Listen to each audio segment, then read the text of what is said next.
Hi, I'm Andrew, and in the last video, I spoke about how to not be a bitter person.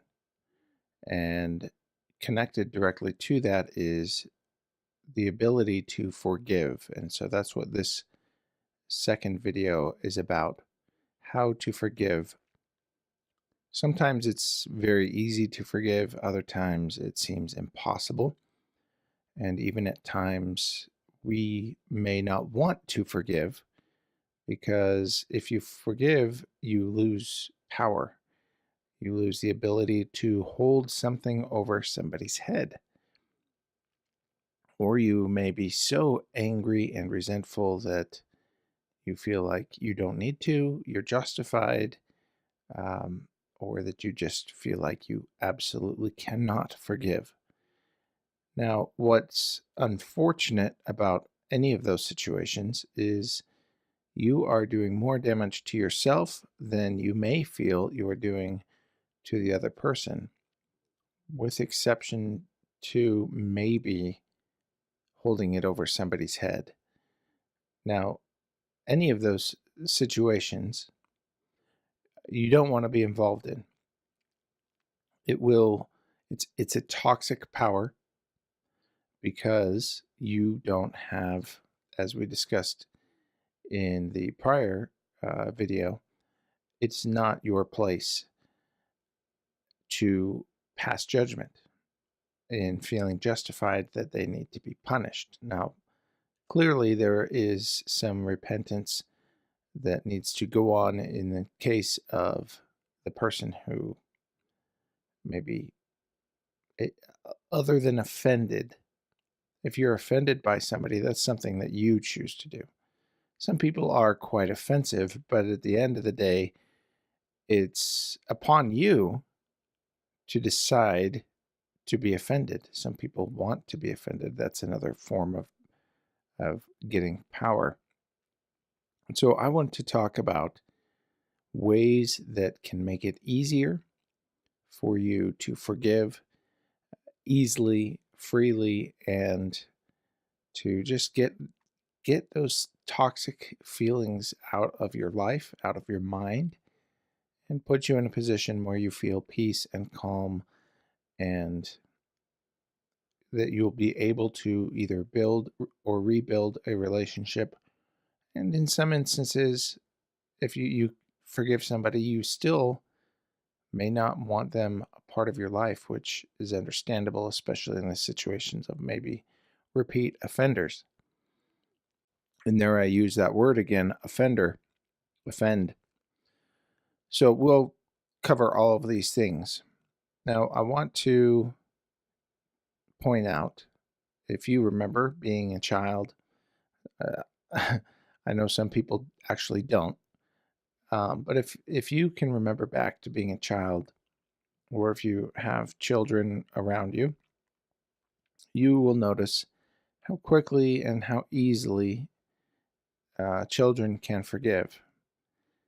Within a 24-hour period, sometimes even just an hour or even less, within minutes, they've completely forgotten any type of offense that somebody has made against them. It's time to play again. They'll talk to you just as if nothing ever happened. Isn't that an amazing quality of a child? And it's a great ability to behave like that as long as you are not um, falling for the same thing over and over. That kind of gets into the battered wife syndrome, or the Stockholm syndrome, where you don't learn. Some people will continue taking advantage or abusing, and it's best to create an environment where those things don't happen. Doesn't mean that you don't forgive them, but you want to um, obviously not become a victim in any of those circumstances. And children usually learn from experience. that, hey, if I keep doing this, this will keep happening. But they still will so freely forgive. It really is amazing. So, how do you get to that point? When I got married, um, it's always difficult. When I first got married, it's always difficult to join two lifestyles together. I had my way of doing things and my personality, and then my wife had her way of doing things. And occasionally there would be a clash. And this was at first. Things have changed, fortunately. But when we first got married, my wife would either easily be offended or would refuse to forgive. And there were some instances where I knew I was not in the wrong. I knew that I didn't do anything wrong, and that it was actually my wife's immaturity. We've been married for 17 years, and that was she was holding something over me that wasn't fair. And what I discovered was I would just apologize. Now, what was I apologizing for? I didn't do anything wrong. I didn't say that. I would usually approach the situation, and this happened mostly in the first year of our marriage, where I would say, whatever it is I did, I'm sorry. And so that opened the door. Now, there could have been something that I was totally oblivious to, but I knew I knew really that it was not my fault. But I opened the door to help her overcome whatever problems that she was literally paralyzed, angry with, to the point that our friendship, our relationship couldn't go further, couldn't get past it. So I would kind of take the initiative and apologize for something that I didn't do. And so I would phrase it that way. Well, whatever it was I did, I apologize. I'm sorry. Just to get over the division that lack of forgiveness, or the feeling of an expectation that wasn't delivered upon. That feeling is often tied directly to not forgiving. And so it was an effective tool that even if I feel like, or even if you feel like you didn't do anything wrong, and so this is a way to help someone else forgive. And it really does wonders. Now you may say, well, you shouldn't do that. You don't need to do that. You're right. I didn't need to, but it helped. And my wife, that doesn't happen anymore. I think she eventually saw that there was no power in holding a grudge over me. And so that behavior stopped. I told her later, I said, do you realize when we first got married, I would apologize, even though I knew I wasn't the one that did anything wrong. And it really does neutralize uncomfortable situations where that type of emotion or rift is being felt. Now, sometimes things like in the case of abuse or severe wrongs, you may feel so justified in not forgiving because there's leverage. If you can keep bringing up the offense that was made, then you can have power over somebody. This is a very sick form of power, however. It's toxic, and you are not justified in wielding that power. So how do you drop it? Now, years ago, I was informed of an abuse that happened to an extended family member, and it was a form of sexual abuse. And it made me so furious inside. It was so absolutely devastating and enraging that every time I would hear either a story in the news or somebody talk about an abuse even slightly similar, it would send me into an emotional state of anger and I'd say even rage. Very unhealthy. I'm sure my blood pressure went up and all of these um, very unhealthy biological responses would occur to the point where I wanted to commit violence against this person if I ever saw them, which was very unlikely. But if I ever saw them, I may have kind of gone into a blind rage and something violent would have happened. And I felt justified. Now, every time something in the news would come up of something similar, I would get this reaction.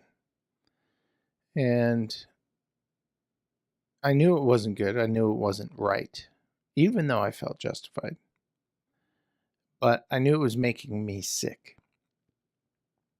And this person who committed the offense, maybe they didn't even remember or care.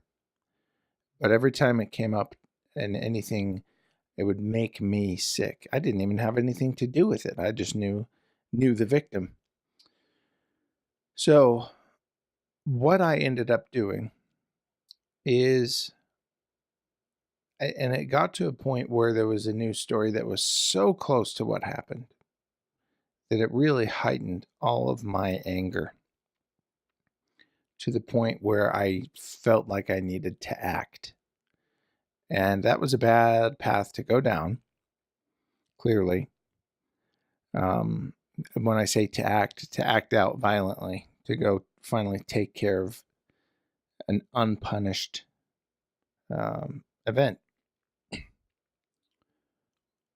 So what I did was I prayed.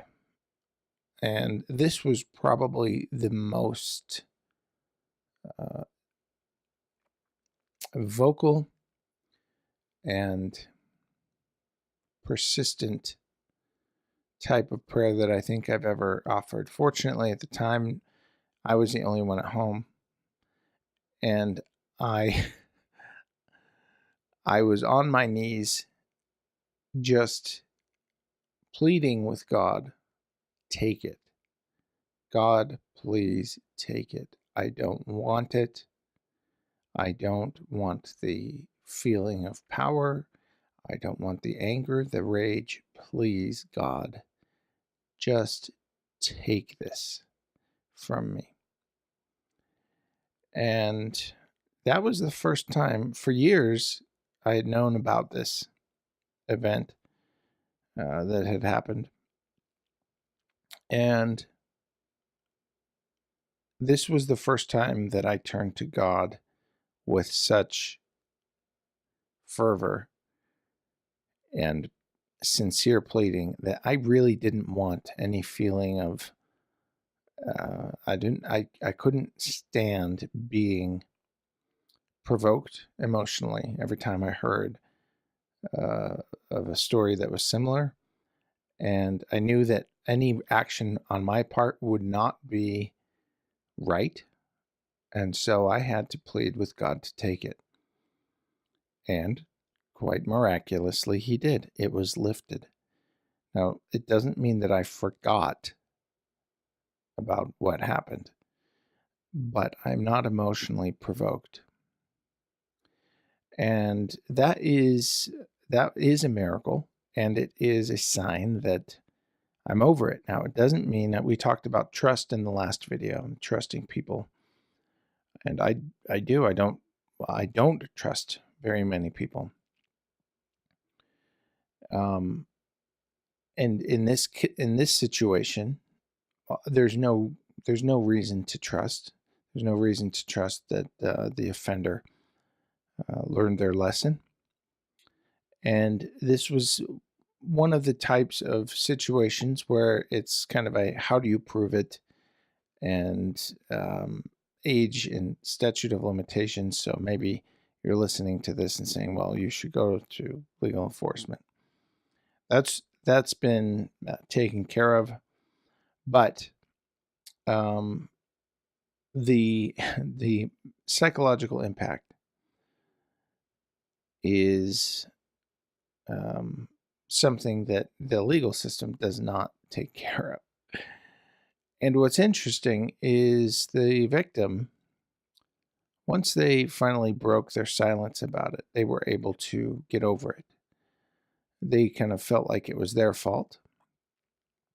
And once they actually spoke openly about what happened, that went away. But it was interesting because it transferred the emotional charge was transferred from the victim into the people who were finally made known. And so it's kind of like that vampiric behavior that we talked about also in the last video, where the infection was then passed from the abuser to the victim, and then from the victim to the family of the victim.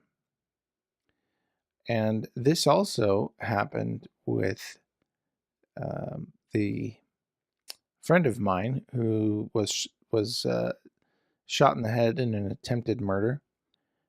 I said that he freely forgave the person who tried to kill him.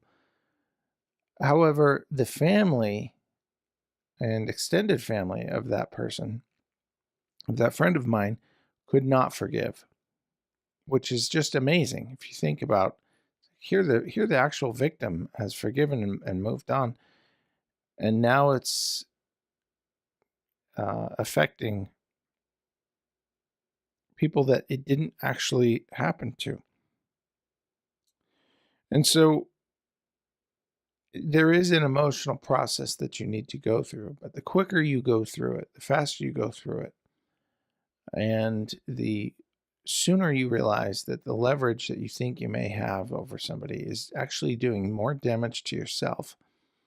It's like having a piece of some radioactive material in your hands.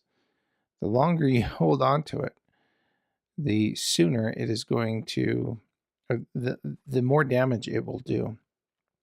It's not something that we are made to handle. And so in some cases, it is a matter of us just saying, you know what, I'm just going to let this go. But in other cases, it requires intervention. I could not discharge these emotions. I was like an ungrounded capacitor. So I was receiving this charge of emotions that was just going to either make me explode or send this jolt of emotion into the wrong direction, into somebody else. So how do you forgive? How to forgive? Or why should we forgive? The Savior, Jesus Christ, there are many examples in the scriptures where he tells us that we are to forgive freely and frequently, or even always, because it's not our position to judge. So if you don't judge people, then you kind of automatically fulfill that law of not needing to forgive somebody.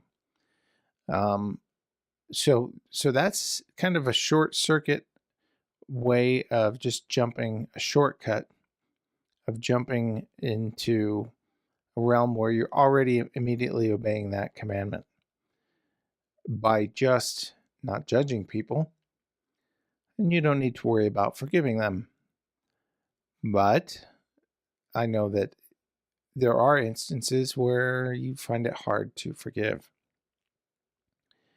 And so, how do you handle that? So, here's another idea when it's difficult. Like I said, some things are so emotionally charged that it really does require God's intervention. Other times, we can freely let go of things. But then there's the kind of sticky types of um, sticky situations where maybe the person is a family member and you just have to be around them all the time, and they're just going to keep making the same uh, offense against you, and it gets tiresome. And so, how do you manage that? Well, one of the things that I've found is if you look upon yourself first and kind of count your imperfections and problems, realize that you are not a perfect person, that you have flaws that affect other people. That softens your heart and makes it so that you can look upon other people and say, you know what, they've got their own problems too. And so, who am I? I'm an imperfect person to expect. There we go with that expectations again. Expect somebody else to be able to be perfect. Maybe also focus on their positive and good attributes and realize that that person may be acting or saying things or doing things because it was either done to them, um, it was the environment that they grew up in. They don't know better. It's that same vampire type of infection where the bad or the poison or the toxic just keeps getting passed on. And so, if you can inoculate yourself, immunize yourself by not letting it in, and you don't let it in by not judging them or freely forgiving them by recognizing, this isn't even really their fault, most likely. I mean, it could be, but it's not your position to judge. That sets you up mentally in a way that you can handle, overlook, and deal with whatever's happening without letting it either emotionally provoke you or putting you in a position where you feel like you can use whatever they did against you as some form of leverage and power down the road. And if you are able to master these points that I've been talking about, you will find, as I have, that there is great peace and joy and a better relationship with these people. Now, there are some people that uh, just commit the worst things against you. I would advise getting away from those people. It doesn't mean you have to hate them, but while Jesus said, love everyone, he didn't say you have to like everyone. And that is a very good thing because I can't like everyone. I'm glad that Jesus can. But by doing those things, you can have a lot more peace in your life. You can forgive a lot easier and um, continue to build the relationships in your life that should be built up, family and friends, and also be able to move through life unaffected by the infectious and um, terribly toxic behavior of others. So let me know what you think in the comments below. This has been a much longer video than the previous one, but I think everything I mentioned was worth mentioning. If you want more videos like this, please click the subscribe button And if you think somebody could benefit from hearing maybe some of the points that were made, please click the share button. It does help me out immensely. Thanks for listening. Have a good day.